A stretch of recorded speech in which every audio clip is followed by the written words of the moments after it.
स्वागत है आप सभी का आपके अपने YouTube चैनल में। आज हम आपको पद्मनी एकादशी की कथा सुनाएंगे। एकादशी तो वैसे भी भगवान श्री हरि को अत्यंत प्रिय है। उसमें भी जब वह पुरुषोत्तम मास में आए तो उसका महत्व और बढ़ जाता है।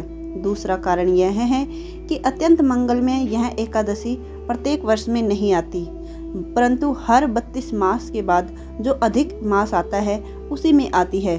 इस प्रकार सभी एकादशी का फल प्रदान करने वाली इस अत्यंत पवित्र एकादशी की कथा शुरू करने के लिए अब हम सुनाते हैं कथा। तो युधिष्ठिर महाराज के भवन में, जहाँ कमल नयन भगवान श्री कृष्ण और युधिष्ठिर महाराज के बीच संवाद हो रहा था, युधिष्ठिर महाराज ने भगवान श्री कृष्ण से पूछा, हे जनार्दन, अधिक मास के शुक्ल पक्ष में कौन सी एकादशी आती है? इस अत्यंत दुर्लभ और परम कल्याणकारी एकादशी का योग रूप से पालन कैसे किया जाए? कृपया आप इस विषय में बताएं। युधिष्ठिर महाराज का प्रश्न सुनकर भगवान श्री कृष्ण ने उत्तर दिया, हे राजन, अधिक मास के शुक्ल पक्ष में आने वाली एकादशी को पद्मनी एकादशी कहा जाता है। यह अत्यंत कल्याणकारी और पवित्र एकादशी है। जो व्यक्ति पूर्ण निष्ठा और श्रद्धा से इसका पालन करता है वह निश्चित रूप से मृत्यु के बाद मेरे धाम में वापस लौटता है, क्योंकि मनुष्य के पापों को दूर करने के लिए यह एकादशी मेरे ही समान है।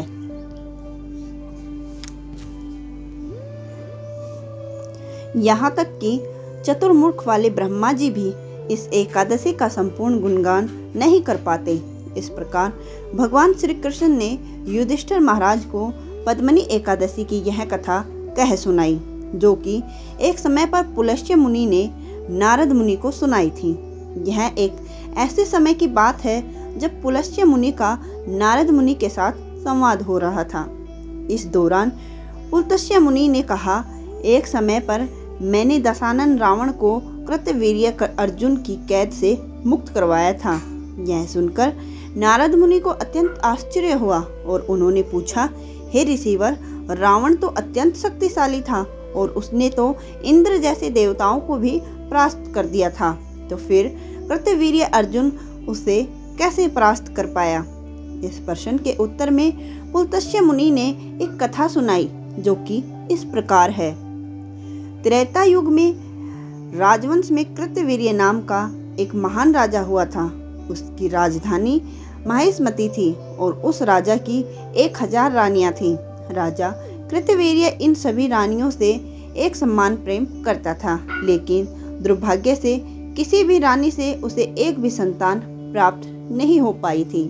उसने अनेक यज्ञ और तपस्याएं की, अनेक विद्वानों से इसका उपाय पूछा, लेकिन एक ऋषि के द्वारा दिए गए श्राप के कारण यह राजा निसंतान ही रहा।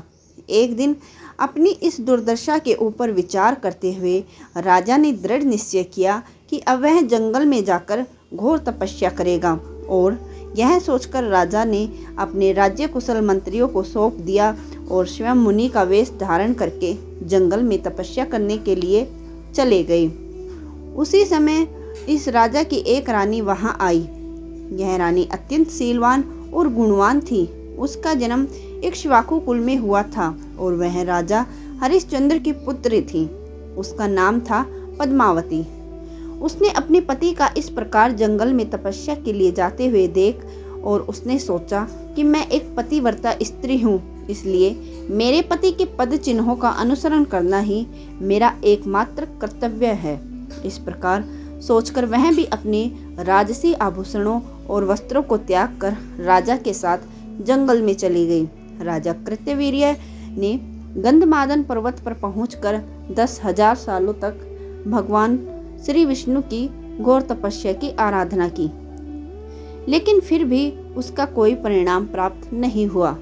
जब पद्मावती ने अपने पति को इस प्रकार कष्टमय स्थिति में इतनी तपस्या करते हुए देखा तो उसने इस समस्या का उपाय ढूंढने का निश्चय किया।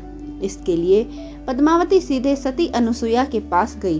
वहां जाकर उसने सती अनुसुईया से प्रार्थना करते हुए कहा, माता, मेरे प्रिय पति कृतवीर्य पिछले 10,000 सालों से भगवान श्री हरि की तपस्या कर रहे हैं, लेकिन अभी तक भगवान नारायण की इनके ऊपर कोई कृपा नहीं हुई। कृपया आप मुझे कोई ऐसा व्रत बताएं जिसका पालन करके हम भगवान श्री हरि को अपनी भक्ति के द्वारा प्रसन्न कर सकें और एक ऐसा पुत्र प्राप्त कर सकें जो कि समग्र विश्व का चक्रवर्ती सम्राट बने। पद्मावती की व्याथा सुनकर महान ऋषि कर्दम मुनि की पुत्री सती अनुसुया ने अधिक मास के शुक्ल पक्ष में आने वाली इस एकादशी के महात्म्य का वर्णन कह सुनाया और इसके साथ ही इस व्रत का पालन करने की विधि भी बताई।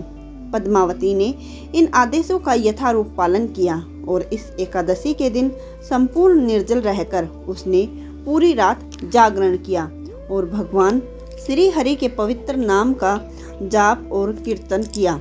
उसकी भक्ति और निष्ठा से प्रसन्न होकर भगवान श्री नारायण उसी क्षण वहां प्रकट हुए और उन्होंने कहा कि हे पद्मावती, पुरुषोत्तम मास में भक्ति और निष्ठा से तुम्हारे द्वारा इस एकादशी के व्रत का पालन करने से मैं अत्यंत प्रसन्न हुआ। बताओ तुम्हें क्या वरदान चाहिए। भगवान श्री नारायण की अत्यंत मधुर वाणी सुनकर पद्मावती अत्यंत भाव विभोर उठी। उसने पूर्ण पुरुषोत्तम भगवान श्री हरि को प्रणाम किया और अनेक प्रार्थनाओं द्वारा उनका गुणगान किया और अंत में एक महान पुत्र प्राप्त करने की इच्छा जताई। पद्मावती के वचन सुनकर भगवान श्री हरि ने कहा, पुरुषोत्तम मास से ज्यादा मुझे और कोई मास प्रिय नहीं और इस अधिक मास में आने वाली एकादशी बाकी सभी एकादशियों में मुझे सबसे अधिक प्रिय है।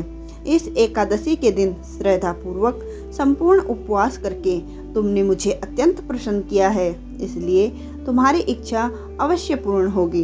यह कहकर श्री हरि ने राजा कृतवीर्य से इस प्रकार कहा, हे राजन, तुम्हारी पत्नी द्वारा पुरुषोत्तम मास की एकादशी का पालन करने से मैं उस पर अत्यंत प्रसन्न हुआ हूँ, इसलिए तुम्हें जो वर चाहिए उसे मांगो।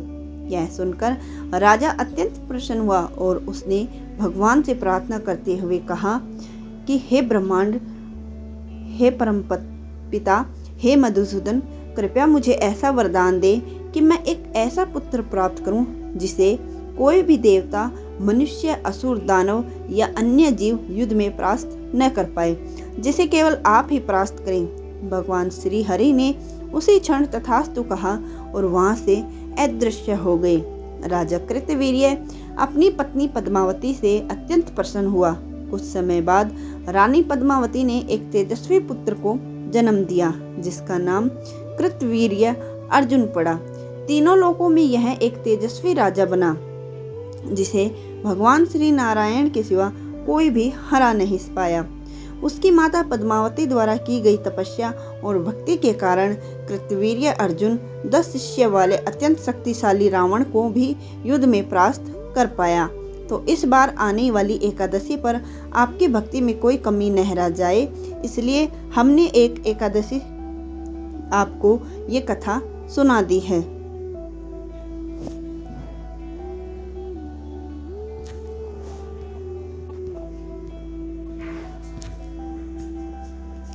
कथा के अंत में भगवान श्री कृष्ण ने युधिष्ठिर महाराज से कहा, हे राजन, अब मैं आपको अत्यंत पवित्र इस पद्मनी एकादशी का पालन करने की विधि बताता हूँ। ध्यान पूर्वक सुनो।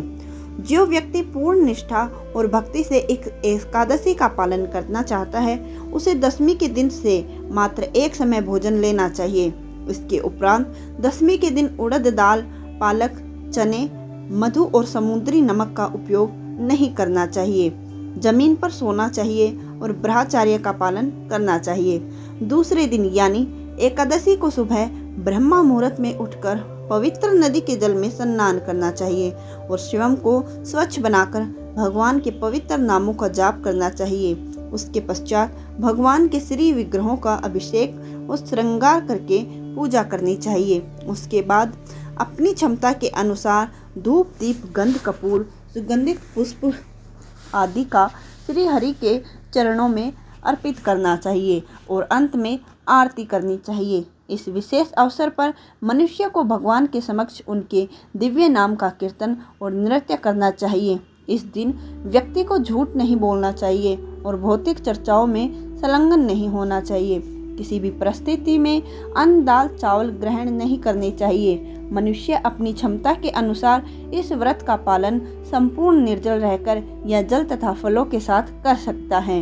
एकादशी की दिन रात्रि में जागरण करके भगवान श्री कृष्ण के पवित्र नाम का जाप, कीर्तन और कथा का श्रवण करना चाहिए। यदि संभव हो तो रात्रि के प्रथम पहर में अपने इष्ट देवता को नारियल का भोग लगाना चाहिए। दूसरे पहर में बेल के फल का अर्पण करना चाहिए। रात्रि के तीसरे पहर में संतरा या मौसम्बी का भोग लगा सकते हैं और चौथे पहर में जब रात्रि का अंत हो रहा हो तब सुपारी अर्पित करनी चाहिए। इस प्रकार जो व्यक्ति रात्रि के प्रथम पहर में जागरण करता है उसे अग्निष्टोम यज्ञ का फल प्राप्त होता है और जो व्यक्ति रात्रि के दूसरे पहर में भी जागरण करता है उसे वाजपेय यज्ञ का फल प्राप्त होता है। तीसरे प्रहर में जागरण करने से अश्वमेघ यज्ञ का फल प्राप्त होता है और संपूर्ण रात्रि के दौरान जागरण करते समय मनुष्य के इन सभी यज्ञों के फल को प्राप्त करते हैं। लेकिन जागरण के दौरान भगवान के पवित्र नाम का जाप और कीर्तन करना अत्यंत आवश्यक है। इस प्रकार संपूर्ण रात्रि के दौरान जागरण के बाद मनुष्य को द्वादशी के दिन प्रातःकाल स्नान इत्यादि से शुद्ध होकर भगवान श्री हरि की पूजा अर्चना करनी चाहिए। ब्राह्मण को भोजन अथवा केशव के विग्रह के साथ जल से भरे हुए पात्र का दान देना चाहिए। इस प्रकार पद्मनी एकादशी का पालन करने से मनुष्य को इस भौतिक जगत में हर प्रकार के सुख की प्राप्ति होगी और मृत्यु के बाद आध्यात्मिक जगत की प्राप्ति होगी। यहाँ समझने वाली सबसे आवश्यक बात यह है कि सभी प्रकार की पूजा विधि, यज्ञ, दान और तपस्या का फल केवल एक सरल मार्ग द्वारा प्राप्त किया जा सकता है और वह है भगवान के पवित्र महामंत्र हरे कृष्ण हरे मुरारी। ओम भगवते वासुदेवाय नमः। अगर आपको कथा अच्छी लगी हो तो चैनल को सब्सक्राइब जरूर कर लेना आगे नई कथाओं की जानकारी के लिए। धन्यवाद।